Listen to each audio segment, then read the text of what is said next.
back on the Marching to Madness College Basketball Zoomcast podcast with a new guest here. We always love having new guests, and we have Tim Miles, the new head coach of the San Jose State Spartans. There you go, Coach Miles, letting everybody know he's repping today. Had 2 years out there, Coach, while you had 7 years at Nebraska and then a good run at Colorado State. What are some experiences that you had as you were, taking a couple of years to recollect and revive and move forward? Well, Ken, as you know, as you know well, I did the media thing, and it's just so easy. It got me bored. Being a media guy. No, I did broadcasting for Fox Sports and the Big Ten Network. I did podcasting just like you. I had Inside the Mind of Miles, and also did one with the Athletic CJ Moore called Miles Moore Madness or something like that. It was, and it was fun to talk like with you, just sit and talk basketball, get to know people, get to know why they're in it, how they got in it, and where they hope to go and what's been going on. And that was all fun and exciting. And I played a lot of bad golf. And bad golf. Yeah, when I realized that I thought, I was like an 11 or 12 handicap, and I got down to like a 10. And then I went right back to a 12. And I'm like, I'm just not going to get any better. I'm just playing more bad golf. And that's when I decided I needed to start coaching again, Ken. And that's how I ended up at San Jose State. That's good. We're glad you're back on those sidelines. All of us who know your talent, know your teams, know your game. Talk about San Jose State, though. It's been 25 years since their last NCAA tournament. I think 10 since their last winning season. So what makes this an alluring position? I love misery. I love to, what's fun about that, Ken, is even the year they went to the NCAA, they had a losing record. They were like 14-16, but they won the tournament. So I asked myself, okay, what's up? We've got to be San Jose. We've got to have some things that are not in place or need to be in place. Certainly we've got some infrastructure to build, but really the bones are good. And what I mean by that is that we have an outstanding academic university, San Jose State. We put more business people and engineers into Silicon Valley, the most lucrative place to work in America right now, that can take you worldwide than any other college or university in the country. Mm-hmm. So we've got a strong academic school. We do have California sunshine, so we have to count to that. We have the Mountain West Conference, which is outstanding. And as you alluded to earlier, I was in the league when it was Utah, BYU, TCU, plus the regulars of San Diego State, UNLV, Colorado State, Wyoming, Air Force, Boise, and now you add Fresno, San Jose State, Utah State's come in, and some of those guys have all obviously gone on to other leagues, but it's a very strong conference. And I really wanted to coach in this league. I wanted to be a part of the Mountain West, and that was important to me. And lastly, I think that challenge of building our own program, there was a few things not in place, but I think a willingness by the university to say, Coach, this is your show. Go do your thing. Build it the way you want to build it, and we'll follow. And so kind of having that freedom, so to speak, and being able to go talk to your administration, say, hey, we really need to put this in, or do this, or add this facility, or we need to start a round ball club, a fundraising arm specifically for men's basketball, and the willingness for them to say yes to a lot of those things, and no to quite a few too, don't worry. But it's really been exciting for me to put my fingerprints all over this thing. Very good. Now, as you come in, obviously everything's got to be new, so talk about creating your own culture, and then how did you start? Yeah, well, you start by trying to put together a good staff, and I really like my staff. I think they're good guys, they're good teachers, good molders of human character that you want, guys looking over young people, and I like our coaching staff. Second of all, then it's in the choosing, right, of who you pick and can recruit to come play for you. Do they have the talent? Do they have the integrity? And we took a whole bunch of transfers, as I know you're going to ask me about, and we took some high school kids, and we actually had some unfortunate things happen where we got dinged up with some injuries right away in the late summer. But at least we knew going into our practice season in late September of what was going on. So we have a good group of guys. We're a little thin in numbers, but I like the combination of people we've got in here. So I think that when you look at, who you are, you look at those people you surround yourself with every day, and they've got to be the kind of people you like to be around, and got to be the kind of people who have the same ambitions that you have. And I want people with high ambition that want to think big and act big and do the work necessary to achieve big.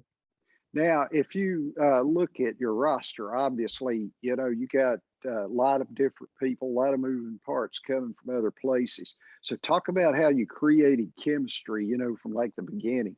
Yeah. So first of all, just go through our roster quick, right? Mm-hmm. I start with the big guys. Ibrahima Diallo, 7-footer from Ohio State. Sean Robinson, who's a 6'7", 6'8" kid from Ole Miss. Trey Anderson from South Carolina, who's actually a California kid, and Tibet Gurner, transfer from Arizona. So those are our four guys that can play the forward or center spots. They're going to help us. And we got four hurt guys. Ed Lane, who's a big kid. Majak Kuath from Hutchinson Community College. Sebastian Mendoza, we call him Pedro, has a wrist injury, but we hope to be back in about a month. And Michael Ofebu, who's another 6'7" kid who's blown an ACL. So Kuath and Ofebu are gone for the year. The other two guys, Lane and Mendoza, could come back potentially. And then we've got some perimeter guys, right?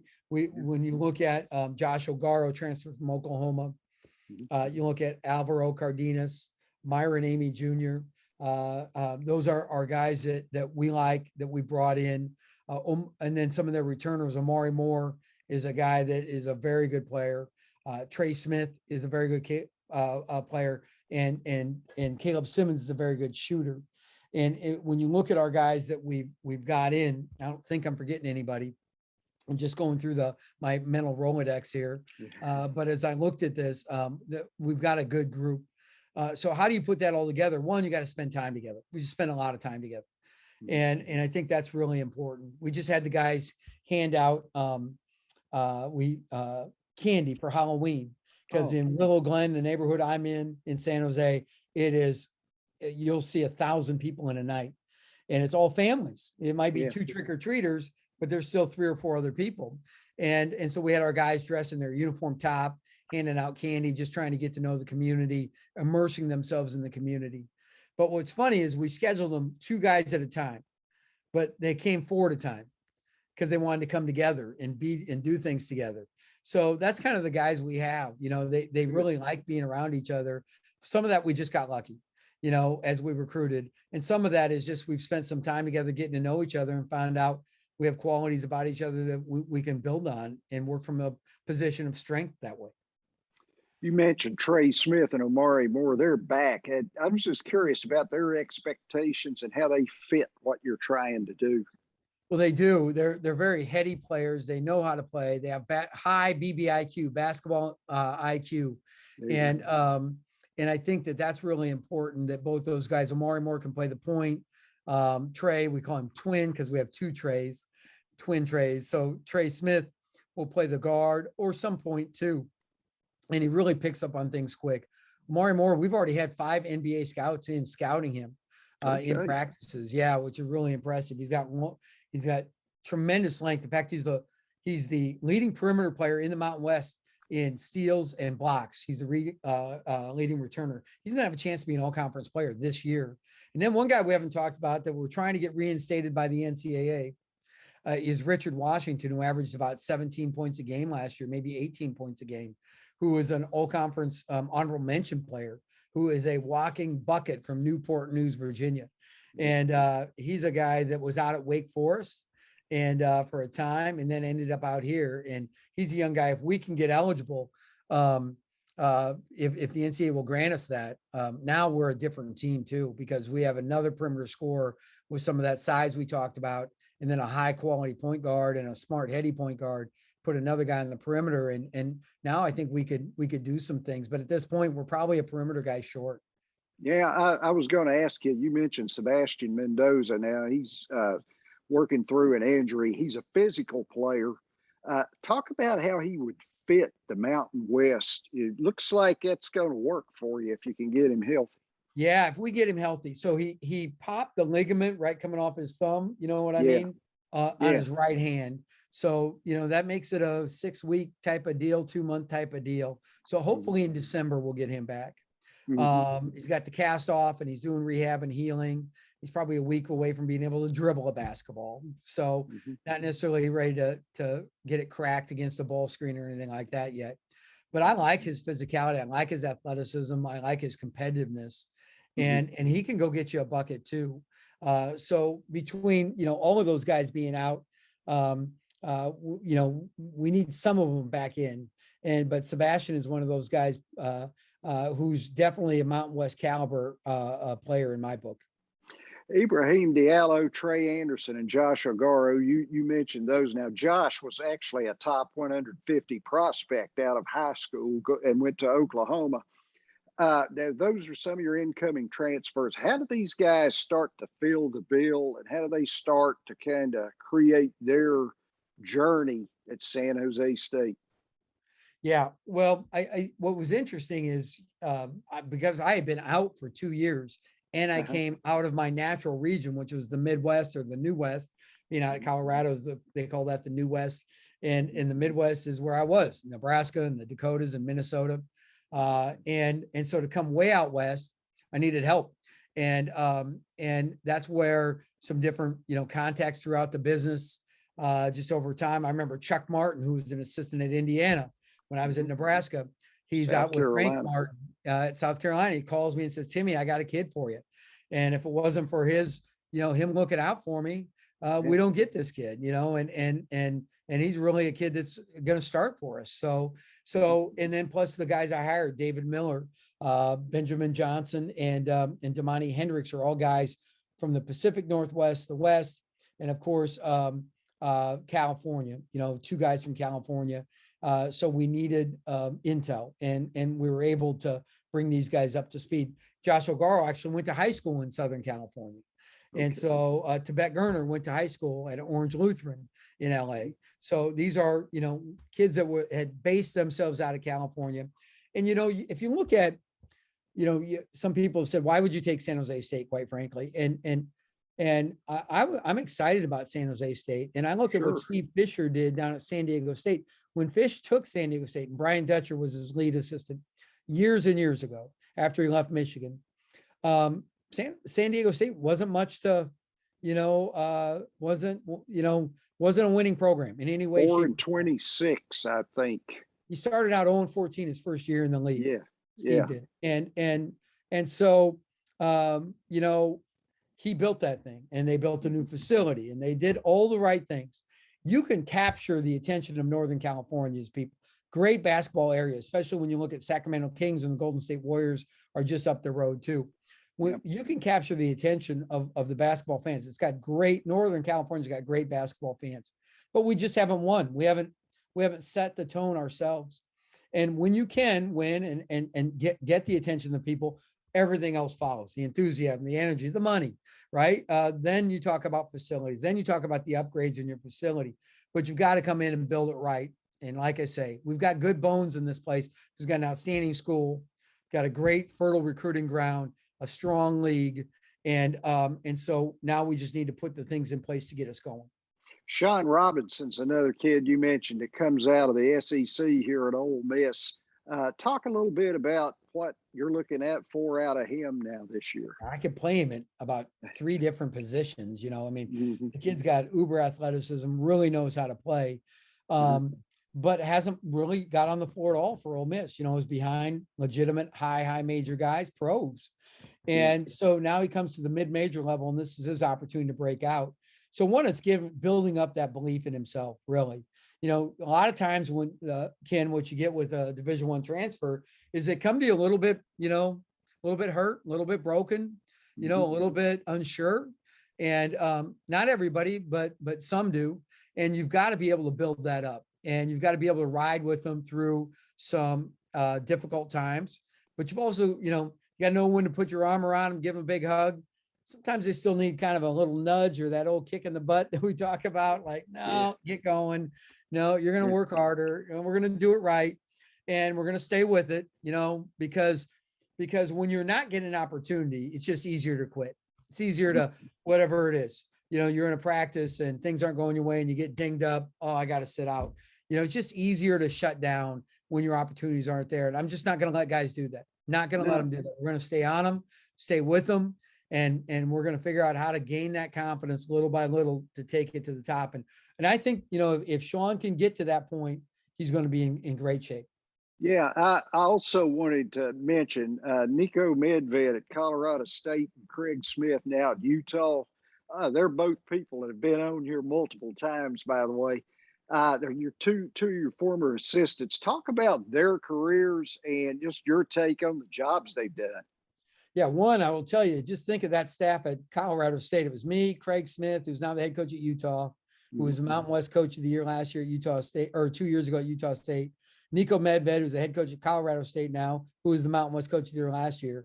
Me, and then tomorrow Slocum, who's Craig Smith's assistant at Utah. I was the only stiff in the group.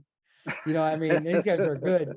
But some of the things I'm really proud of is to see those staff guys go on and do so well. In fact, you look at other guys that are out there, and like David Richmond was on my staff for 4 seasons at North Dakota State. And when I left North Dakota State, he and Saul Phillips stayed behind. Saul got the head coaching job, eventually the Ohio coach. Now he's at my alma mater, Northern State in Aberdeen, South Dakota, and David's the head coach. So that's been in our family since 2001, 20 years. It's been right there, passed down from one to the other. In 1997, I took Southwest Minnesota State. And when I left 4 years later for North Dakota State, we gave it to my assistant, Greg Steeman, who gave it to our point guard, Brad Bigler, who's still the head coach there. That job's been in our family since 1997. Those are things that are important for me. And now Niko's got it back at Colorado State. And I think that's what I rely on, is that we can build a program that can build a lasting winner. And everybody will do their own thing. They'll run it their own way. But really, we will set the tone so the right things are in place and that everybody knows, and listen, if we do our weightlifting like this, if we do our conditioning like this, if we go out and raise money like this, if we go out and immerse ourselves in the community and handle academics this way and treat our players this way, good things are going to happen. And if you just do it over and over, you're going to build a long-lasting winner. And you've seen it at those places. And the 2 guys you referenced, I'm certainly grateful for my time with them. Craig was 11 years, Niko with 5, and they've done an outstanding job. And thank God I don't have to play against Craig. I just have to deal with Niko.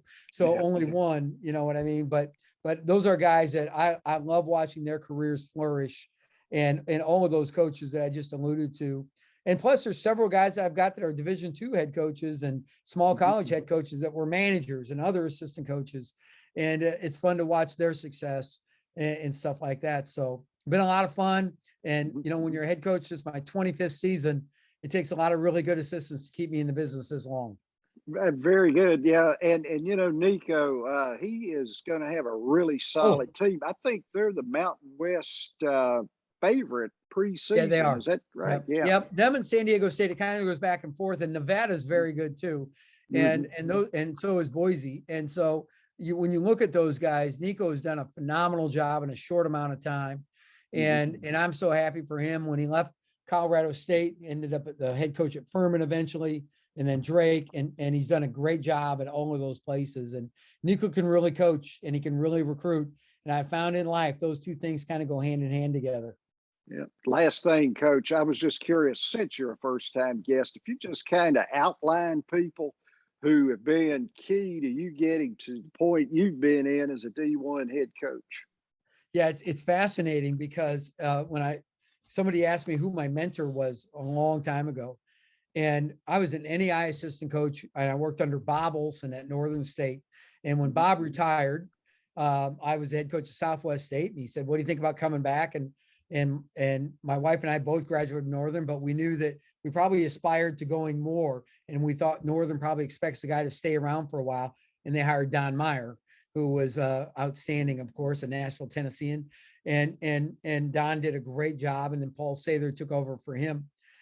All of those people, Jim Kretschmann, Bob Olson, had a great impact on me. I knew Don Meyer some, but really from there, somebody said, who have you leaned on for a mentor? I said, losing has been my mentor. I learned from losing. And the idea is to not lose, and I'm not going back there. And what I mean by that is that sometimes when you're out there, you certainly depend on people, and those people that come through your lives. Butch Raymond is a guy that was an athletic director for me as a Division II. Tom Osborne was, hired me at Nebraska. How do you say no to Tom Osborne? Right. And you don't Dr. Tom. Yeah. And he's, and so I think in the business, I almost always lean back on some of those old assistant coaches, like we talked about, Niko, Jim Molinari. Those guys, my staff are the guys I leaned on because I was such a head coach at a young age. I was a head coach at such a young age, 28, that I really didn't work for anybody or build that network of other coaches. I just kind of figured it out. And so then you kind of just keep that in-house, so to speak. But there have been some people that I've certainly learned a lot from over the years. Mike Dunlap is a guy I know that would reach out to me, and Terry Pettit, who's an old volleyball coach, would reach out to me, and just different folks along the times. But really, it always kind of came back to that staff, those other now current head coaches that we've talked about. Paul Sather's another one who's a head coach at University of North Dakota that played for us when I was an assistant at Northern State. So it's that network that kind of makes it fun to talk about. And we're going to play some of those guys this year. So it's going to be a lot more fun too. Coach Tim Miles out in one of my favorite areas of the country. San Jose State, the Spartans. Starting up, baby. Got that good Spartan logo on the front of there, even too, and everything. Coach, it's been a pleasure. I've totally enjoyed this. I hope we can do it again, maybe about mid-season or sometime, and we can kind of look at how things are going. I hope I'm still smiling mid-season, Ken. Thanks for having me on. I hope so. Thank you, and good luck to you. Thanks, partner. I enjoyed it.